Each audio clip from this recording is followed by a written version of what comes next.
ભરૂચ જિલ્લામાં મોડી રાતથી જ મેઘરાજાએ મહેરબાન થઈને મુશળધાર વરસાદ શરૂ કર્યો હતો, જે વહેલી સવાર સુધી અવિરતપણે યથાવત રહ્યો છે. લાંબા સમયના વિરામ બાદ જિલ્લાના તમામ તાલુકાઓમાં મેઘરાજાની આ પ્રકારે ધમાકેદાર એન્ટ્રી થતાં સમગ્ર વાતાવરણમાં આહલાદક ઠંડક પ્રસરી ગઈ છે.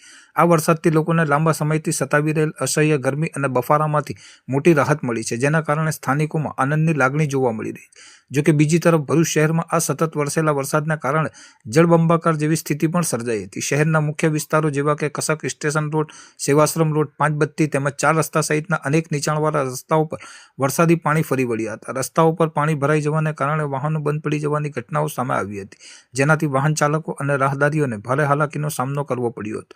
પાણી ભરાવાની આ પરિસ્થિતિ વચ્ચે પણ ભરૂચ શહેરની તમામ શાળા અને કોલેજો રાબેતા મુજબ ચાલુ રહી હતી અને વિદ્યાર્થીઓ ઉત્સાહપૂર્વક નિયમિત અભ્યાસ માટે પહોંચ્યા હતા. આ તરફ વરસાદને કારણે સર્જાયેલ પાણીની સમસ્યા વચ્ચે પણ જિલ્લાના ગ્રામ્ય વિસ્તારો અને કૃષિ ક્ષેત્રે ઉત્સાહનો માહોલ છે. ભરૂચના તમામ તાલુકાઓમાં સાર્વત્રિક અને સારો વરસાદ વરસતા ખેડૂતોમાં હરખની હેલી જોવા મળી રહી છે.